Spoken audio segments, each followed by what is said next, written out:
Greetings, Assalamu alaikum, welcome everyone. My name is Saqib, your host on the Hikmah Project. I pray you're all well, and I'm very much looking forward to the blessed month of Ramadan.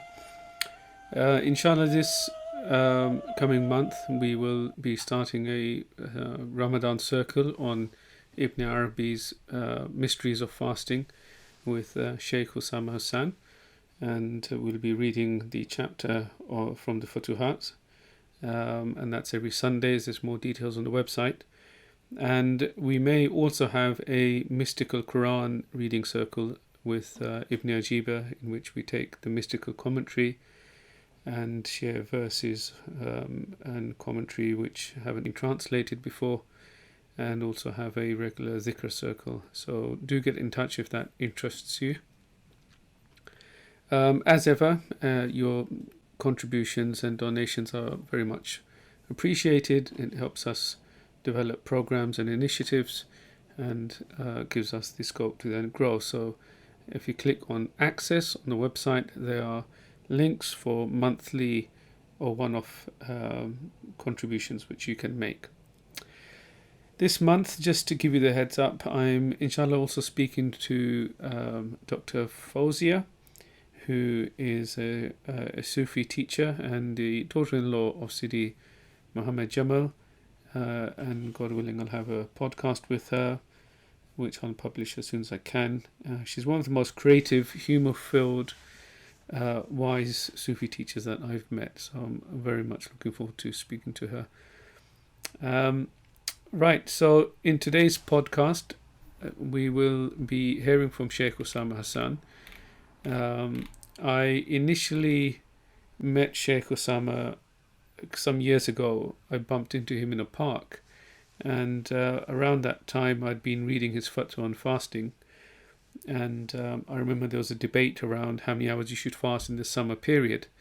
My friends in the Mariamiyya Tariqa had intuitively, or through following legal opinions from traditional scholars, had been taking a more flexible approach during the summer periods, and had, I think, equated the fasting period to that of the days in fasting in Mecca.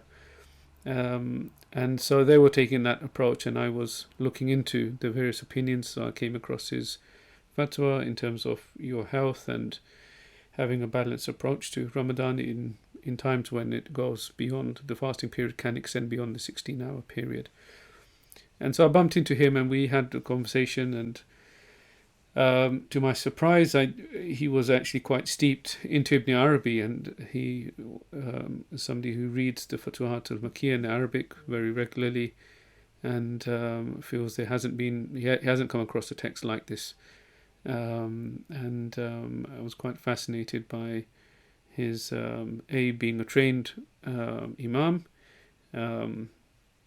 and a muhaddith, that chain of hadith transmission which goes through Shah Waliullah of Delhi, but then also having read Western metaphysics, or Shawn and Perennialism and René Guénon, as well as then being deeply interested in Ibn Arabi, and on top of that being a trained physicist. So he is a astronomer and a physicist. He's got an MA in physics, theoretical physics, from the University of Cambridge.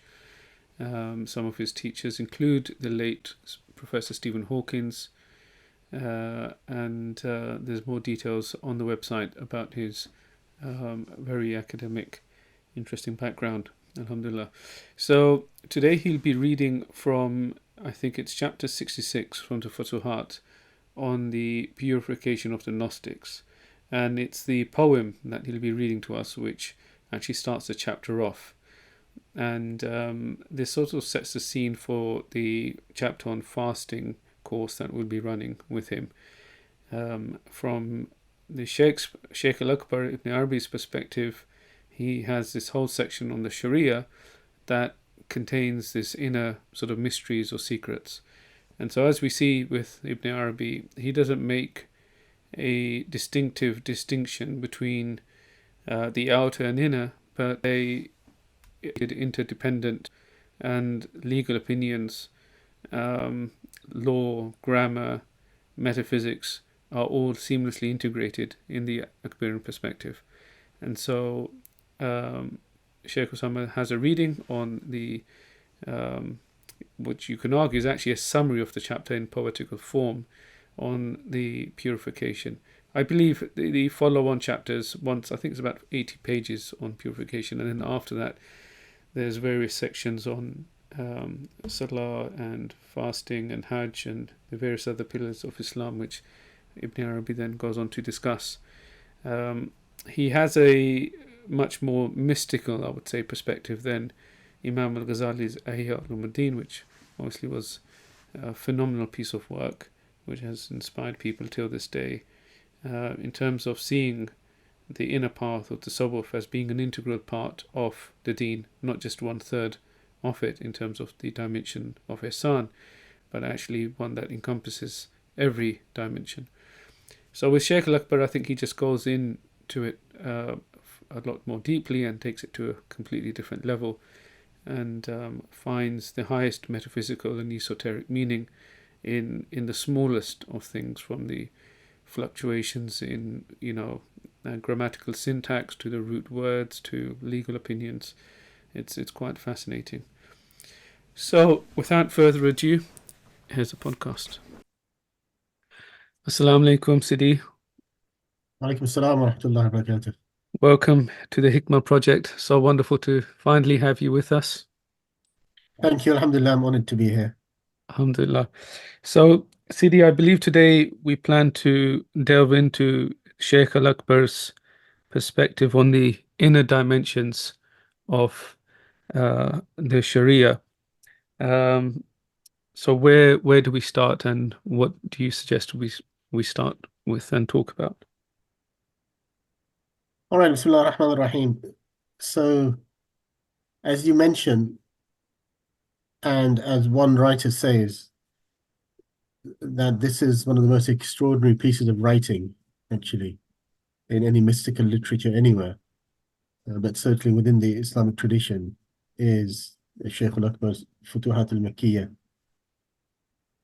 chapter 66 onwards, from the first volume of the printed edition, where he says the chapter is in recognizing the secret of the Sharia, that's the Islamic sacred law and ethics, outwardly and inwardly, and which divine name brought it into being.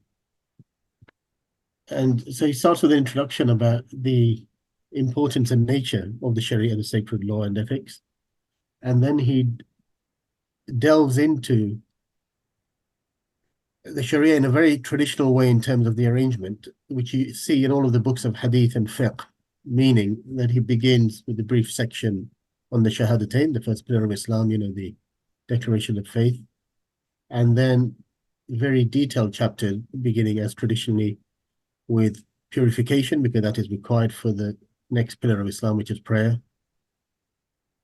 And then from purification, you go on to the prayer itself, and then the fasting, and then zakat, the charity, the compulsory almsgiving, and then the Hajj, etc. But his entire focus is on the inner meanings of all of these practices, as he says at the beginning here, knowing the secret of the Sharia. So he describes the outward forms and where they generally agreed upon, like, for example, the wudu, the ablution, the basic ablution is pretty much agreed upon by all Muslims, only slight difference of opinion on details. Same with the prayer and the fasting, etc. He gives the inner dimensions. Where there is a difference of opinion, he will often mention different views, and then he will mention his own view. So out of these views, I think this is the best one. He will sometimes mention why, meaning because of which verse of the Quran or which hadith of the Prophet ﷺ he takes that view. Sometimes he won't mention exactly why he takes that view.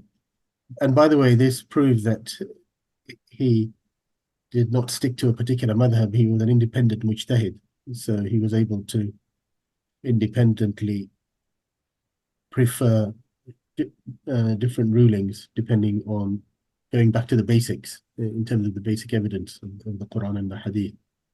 And as is well known about his mysticism, it's actually very literal his fiqh or his jurisprudence is in many ways a bit like Ibn Hazm's meaning that the outward meaning of or the literal meaning of the Quran and Hadith he will take, but at its most deepest meanings, and that's where all the inner meanings come from. They come from the Arabic language, if you like, and all the different levels of meaning in it, and that's very valuable because well, it resonates from the tradition of fiqh that I was brought up in as well, which I would describe as a holistic approach to the fiqh, to the jurisprudence of the Sharia, where people benefit from all the madhabs holistically, but do not rigidly stick to any one. But as I said, that's actually a side point because that's the outward rulings. His focus is on the inner meanings, which we will get a glimpse of, inshallah, as we go through this. So, the bit of poetry here about the secrets of purification, I'll translate it line by line because it's actually very long. تبصر ترى سر الطهارة واضحا يسيرا على أهل التيقظ والذكاء. It says, perceive and you will see the secret of purification. It's very clear, easy for people who are awake and who are intelligent. فكم طاهر لم يتصف بطهارة إذا جانب البحر اللدني واحتمى. How many people who are outwardly pure but cannot really be described as having purification if they stay away from the ocean of direct knowledge and they stay away from its boundaries, meaning they do not cross into its boundaries. ولو غاص في البحر أجاج حياته ولم يفن عن بحر الحقيقة ما زكى. Even if a person spent his life diving into the ocean full of waves his whole life, but did not go into the ocean of reality or did not annihilate himself or herself into the ocean of realization of reality, he would not be purified. He or she would not be purified. That's in general terms about purification. He's saying basically that inner purification is essential along with the outer purification. We must have outer purification and inner purification. Otherwise, the outer purification is completely invalid, actually. And then he goes into the details, you see, the very small details, which may seem irrelevant to people, but actually, based on the examples he's given, once people are aware of the sacred nature of everything and the outer and inner aspects of everything, which are reflections of the divine names of God himself, al-Zahir wal-Batin, the outer and the inner, then people will appreciate this more. إذا استجمر الإنسان وترا فقد مشى على السنة المثلى حليفا لمن مضى. When a person cleaned himself with an odd number of stones, then he or she has walked on the path on the greatest example, or the highest example, as an ally of the one who came before, meaning the Prophet, peace be upon him.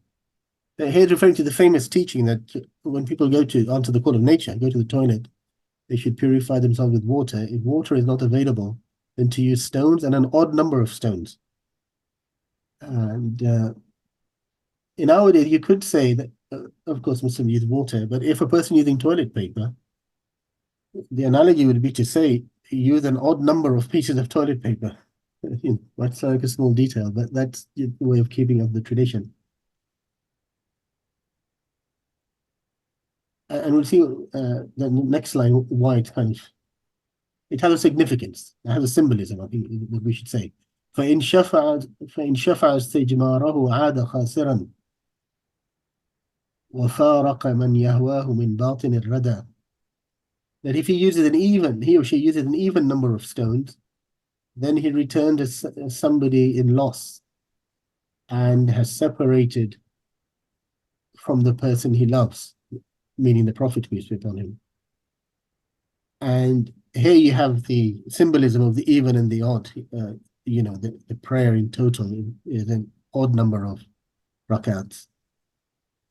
The 5 daily prayer, that in total there are 17 rakat, and the sunset prayer is odd, is 3 rakat. It makes the even number of cycles or units of the prayer during the day, makes them into an odd by having 3.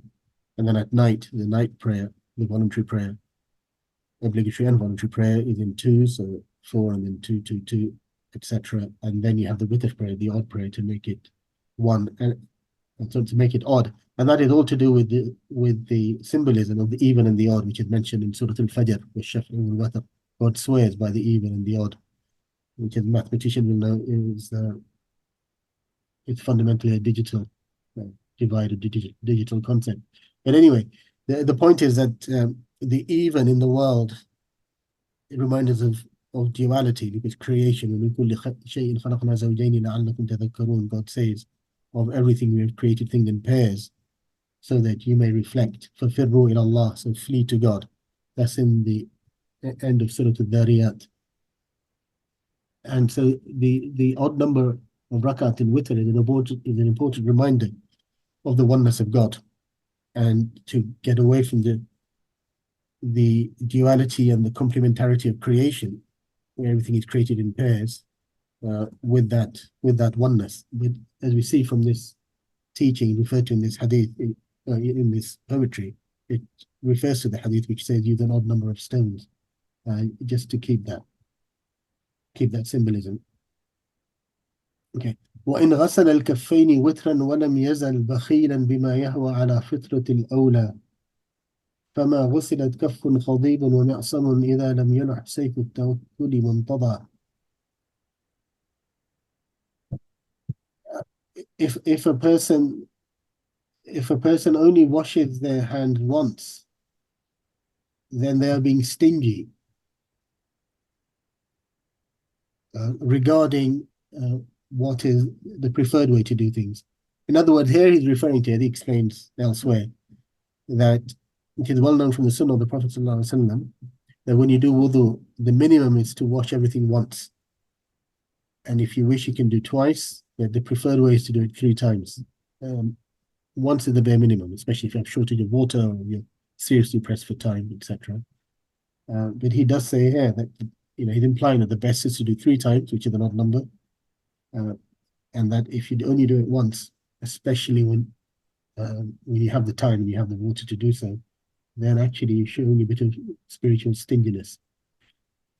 And then he says, فما وصلت كف خضيب ومعصم إذا لم يلح سيف التوكل منتضى. A hand which is dyed, or with anything else which is a barrier to water, has not been washed when the sword of trust in God, tawakkul, in trusting oneself to God, has not been brandished. So here is referring to the well-known jurisprudential position that if there is a barrier between the water and your skin when you're washing yourself for prayer, for example, certain types of dye, basically impermeable waterproof dye or paint,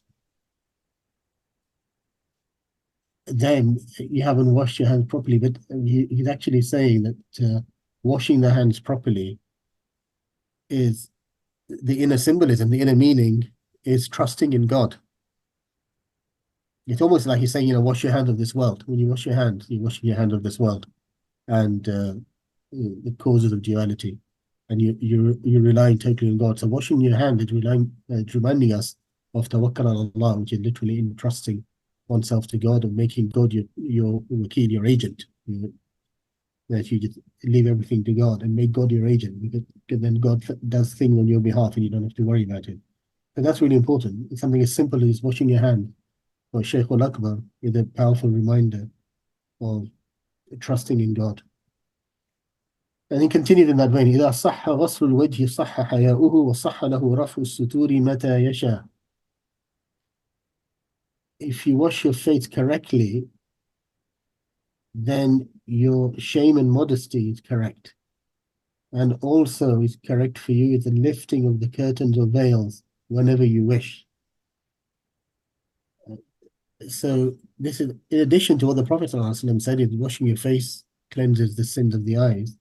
He says also that washing the face done correctly, the inner meaning is to have correct shame and modesty. It's almost as if he's saying is that if you've done something wrong, you see, if you're shameless, then you can't look people in the eye, right? In English, you can't hold your head up high and look people in the face. That if you wash your face outwardly and inwardly, meaning by acting with integrity, etc., and with the correct modesty and shame, and not being shameless, then you can hold your head up high in life, and the veils will be lifted for you whenever you wish. By the way, what I learned from another scholar, Sheikh Ibn Uthaymeen, is that another place where the veils are lifted is when you raise your hand in prayer. When we raise our hand in prayer, so the people of knowledge say that's because we do that, that symbolizes the lifting of the veil between us and God. That's why we do it, especially at the beginning of the prayer and also during the prayer as well. So, these are the inner meaning which come through every detail. وإن لم يمس الماء لمسة رأسه ولا وقفت كفاه في ساحة القفا فمن فك من رق العبودية التي تسخرها الأغيار في منزل التوى. If water does not touch the person's head, nor the nape of his or her neck,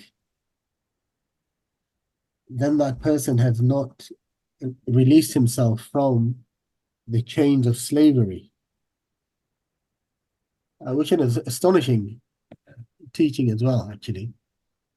Because famously, according to the command of the Quran, وَامْسَحُوا بِرُؤُوسِكُمْ, we must wipe our heads in ablution. And based on the hadith, al-udhunan min al-ra's, the two ears are part of the head. So when we wipe our head, we also wipe our ears because the ears are regarded as part of the head. And this detail is disputed about the nape of the neck, whether you wipe your neck or not. And it's famously there's hadith on it which are disputed authenticity, so the different jurists disagree as to whether you must wipe your neck or whether you mustn't, because it's regarded as an innovation based on weak hadith. So there's differences of opinion there, which he doesn't delve into here, not in the poetry. But he's clearly recommending it, actually. But he's saying the symbolism, the inner meaning, is to free yourself from slavery, from the chains of slavery, because if we think about the yoke of slavery, slaves in the old days were literally chained by the necks, and sometimes by their head as well, or with a cloth over their head, etc., or were dragged by the head as slaves. So again, he's saying, liberate yourself from attachment to this world, effectively, and be a true servant of God by wiping your head and your neck, even in ablution. He continued, وإن لم يرى الكرسي في غسل رجله تناقص معنى الطهر للحين وانتفى. He said, if you don't see the footstool when washing your feet, then the meaning of purification at the time has reduced and has disappeared. So, an extraordinary statement, because he uses the word kursi here, which is often translated throne, the throne of God, Ayatul Kursi, the verse of the throne.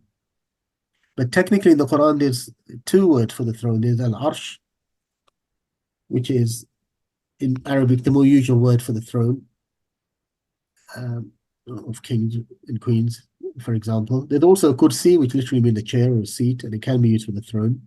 But it also means a footstool.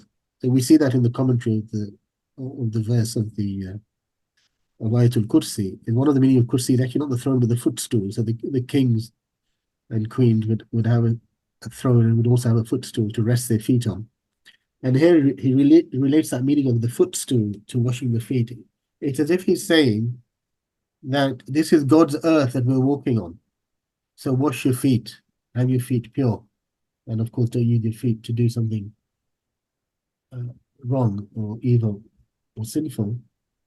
But, and obviously this is a very mystical thing to say. You're saying that if you do that truly, you would actually see the footstool, see the footstool of God. In other words, you see the all of creation as God's earth. وَسِعَ كُرْسِيُّهُ السَّمَاوَاتِ وَالْأَرْضِ وَلَا يَؤُودُهُ حِفْظُهُمَا. It's Ayatul Kursi, right? God's throne or footstool encompasses the heavens and the earth. Then he continued, إِذْ مَضْمَضَ الْإِنسَانُ فَاهُ وَلَمْ يَكُنْ بَرِيئًا مِنَ الدَّعْوَى وَفِيًّا بِمَا ادَّعَى. That when the person rinses their mouth,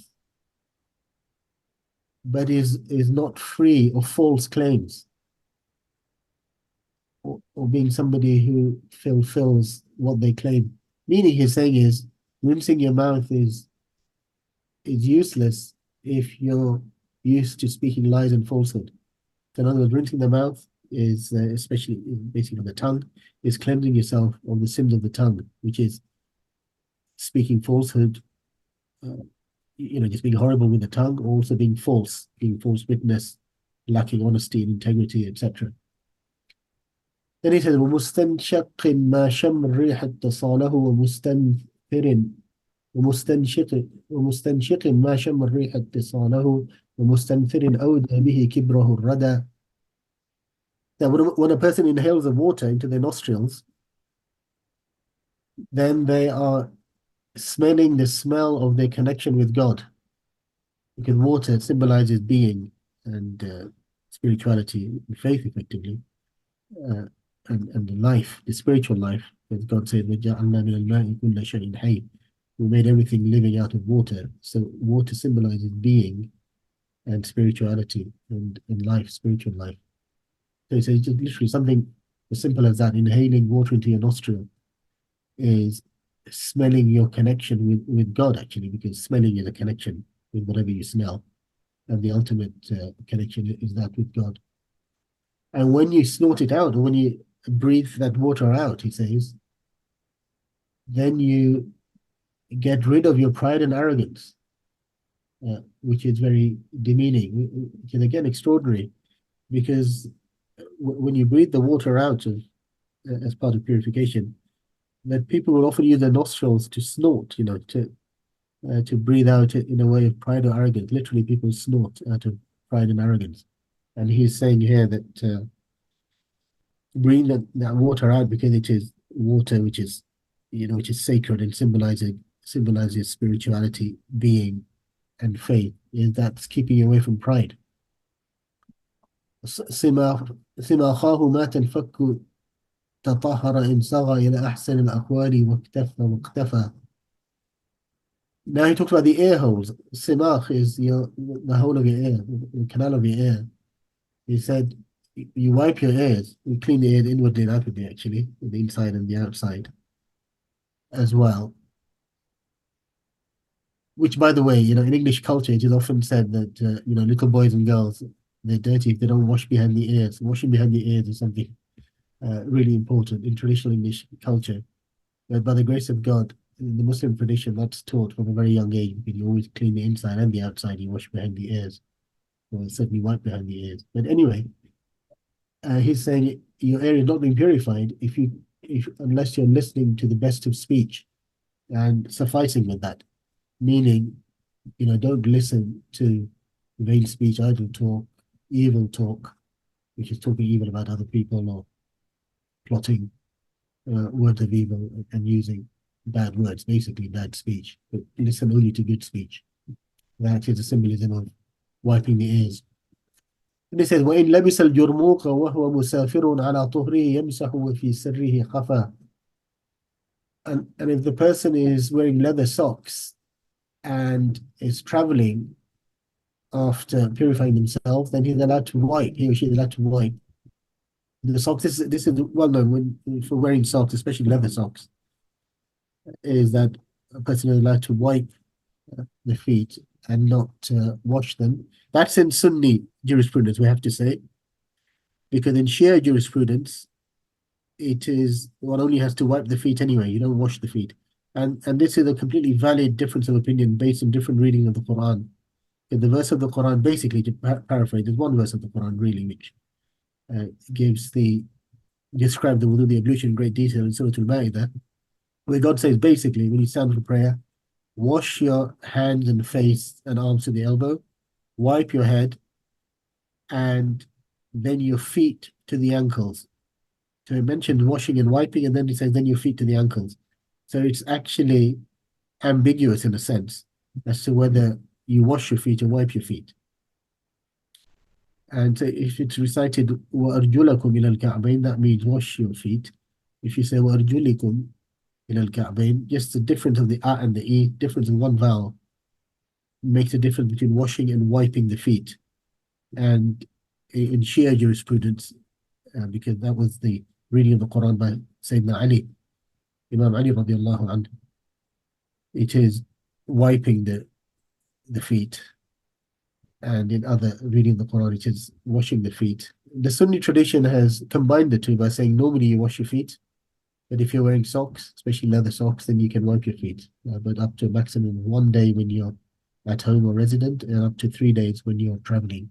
But here he said, وَفِي سِرِّهِ خَفَى. He said you can wipe up your leather socks, but internally, secretly, he says your feet gleam with lightning. So again, incredible statement. He's using a play on words here, because the usual word for leather socks is khuf. And khafa, a related word, khafa, means the gleam of lightning, especially the sideways gleam of lightning. So here, in the main first line of that couplet, if you like, he uses the word jurmuq, which is another word for sock or leather sock. But he uses the play on words for the other main word, khuf, which is khafa. So literally wiping your socks. The inner aspect of it's flashing with light. In other words, meaning the light of God. 3 أيام وإن كان حاضرا بمنزله فالمسح يوم بلا قضاء. That's 3 days for wiping when you're traveling, and when you're resident at home, then you can wipe for 1 day without having to make up anything. So that line actually purely on the outward details. وفي المسح سر لا أبوح بذكره ولو قطعت مني المفاصل والكلى. And in wiping there is a secret which I will not openly mention, even if the parts of my body were cut up, even if I was dismembered. Again, an astonishing thing he says, that there is a secret about wiping which I will not mention, even if my body is dismembered. ويتلوه مسح في الجبائر بين لكل مريد لم يرد ظاهر الدنا. And he says, similarly, next is also wiping over bandages. There is a clear secret for every seeker who does not seek the outward aspect of this world. So, he doesn't mention that secret. And, astaghfirullah, it obviously engages the curiosity as to what it is. Allah knows best. My understanding, the only indication I can think of is that it is a very obvious literal one, which is masah, wiping. It's the Quranic word, of course, is the word from which we get Masih, which is the anointed one, or the Christ, in other words. So Isa alayhi salam. What he's actually, he seems to be indicating that when we wipe the head, and possibly the feet as well, that there is an element of following the path of Jesus Christ here, because he is the Messiah, the Christ. And when he mentions wiping of the bandage, because again, that's well-known dispute in jurisprudence. But again, Sheikh Al-Akbar is endorsing wiping over the bandage, because the different opinions, some jurists say, because if you've bandaged your arm or hand or leg, you've had an injury, and water might be dangerous to wash there. So a lot of jurists say you can actually wipe, and it's based on various disputed hadiths again, where the Prophet, peace be upon him, is said to have given the permission to wipe over a bandage for good medical reasons, which I believe to be the correct view as well. But those are strong hadiths, and also they make sense logically and avoid any medical harm to people. And that is clearly Sheikh Al-Akbar's view here as well. And again, I think what he's getting at is that the word for bandage, which is Jabira, plural Jabair, is related to the divine name Jabbar. Uh, Al-Jabbar is the same word. The one who, one of the meaning of Al-Jabbar is the one who repairs what is broken. And that's why a bandage is called Jabira in Arabic. It's the same word Jabbar, because the bandage helps to repair broken bones or injured skin, etc. So he's talking about wiping, or literally anointing in a Christ-like way, Messiah type way, of what is broken, or, or what is hurt. So he's repairing the broken heart, or the broken being.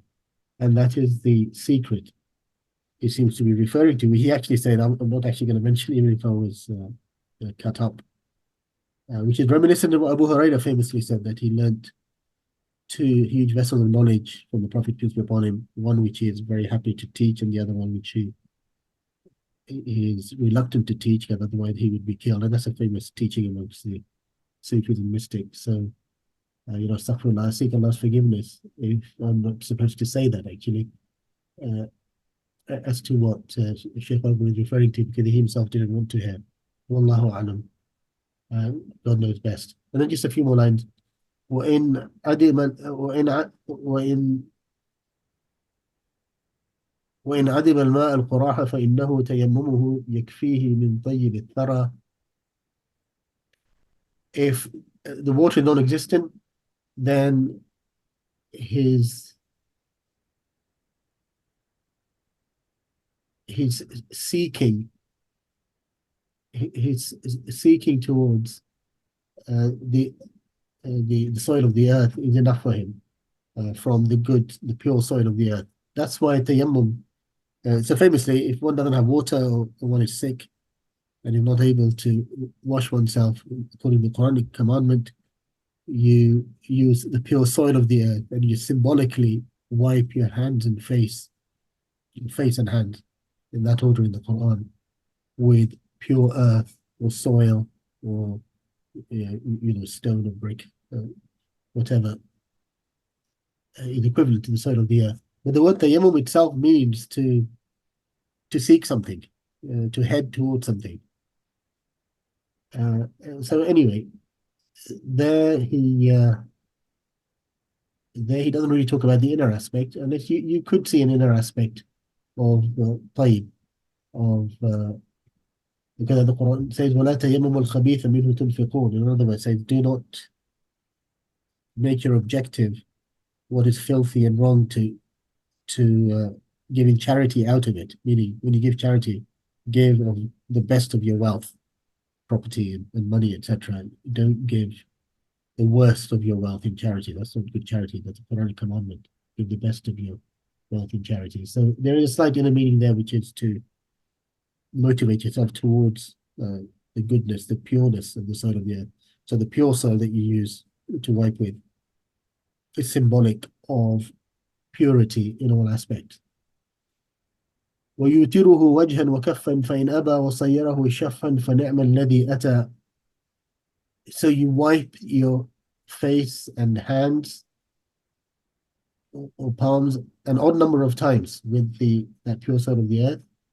But if you do not do that an odd number of times, but you make it even, then that is good also. So here actually is different to the stones for purification. He says that it's okay whether you do that tayammum with the soil an odd number of times, like 1 or 3, or whether you do it twice. It's all right here. إذا أجنب الإنسان عم طهوره كما عمت اللذات أجزاءه العلا. Now he talks about major sexual impurity, that when there's sexual activity, and especially sexual discharge, then the outer ruling is that we wash the whole body. We have to, today's term, have a shower, but basically to wash the whole body from top to toe. So he said when the human being reaches sexual impurity, then his purification is general, meaning the whole body, top to toe, just as the pleasures cover the entire body from top to toe. This is one of his famous teaching, which is, why do we for normal going to the toilet, you wash certain parts of the body to purify ourselves for prayer. Face, hands, arms, wipe the head, wash or wipe the feet.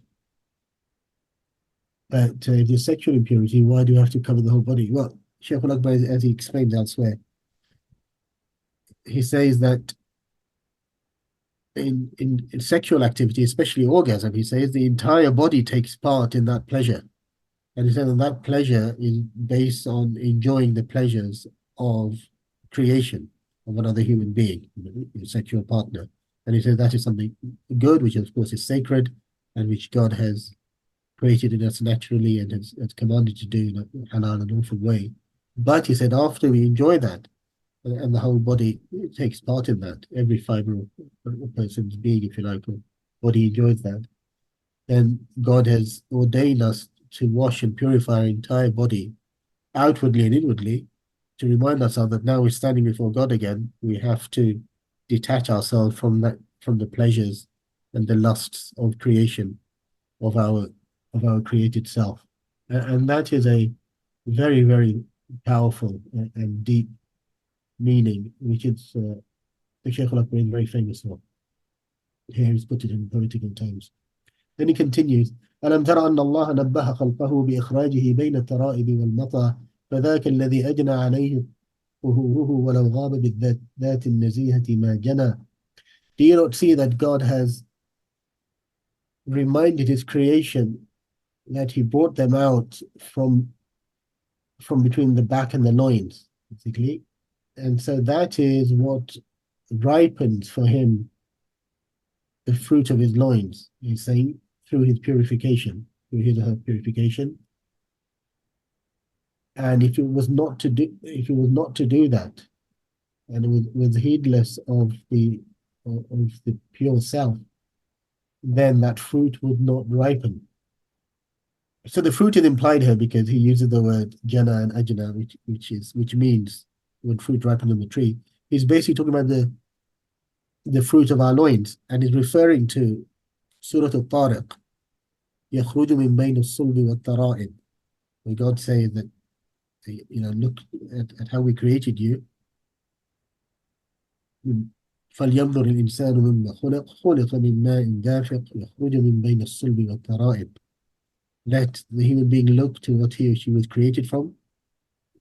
He or she was created from a water or liquid that bursts forth,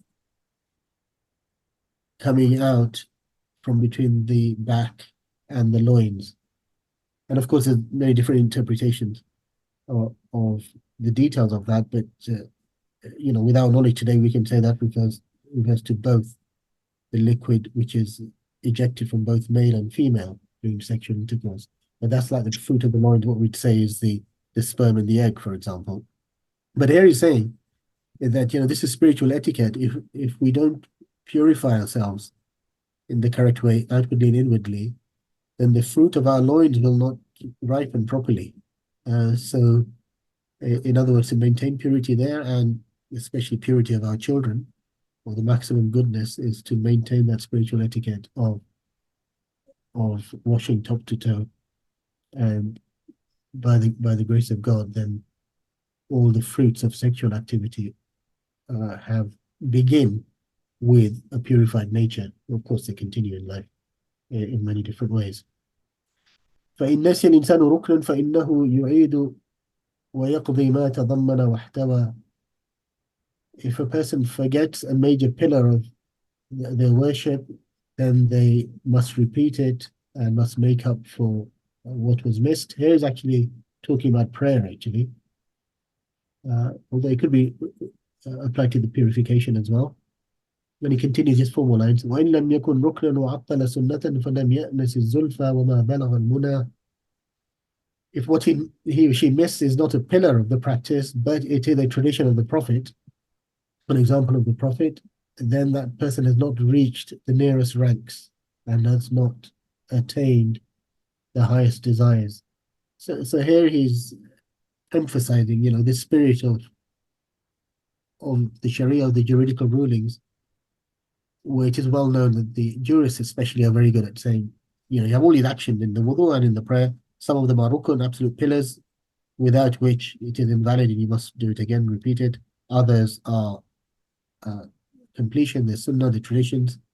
It's very important to do them, but if you don't do them, your prayer or purification is still valid, and you don't have to repeat it again. And he just makes the inward point, the spiritual etiquette, is that it is best to do those completions because that's how you get closest to God, basically, and reach the highest levels. وذلك في كل العبادات شائع وليس جهول بالأمور كمن درى. And he says explicitly here, and that is in all of the acts of worship. It applies to all. So it does apply to purification, prayer, fasting, charity, pilgrimage, everything actually. And then he says, a person who is extremely ignorant of these matters is not like the one who knows.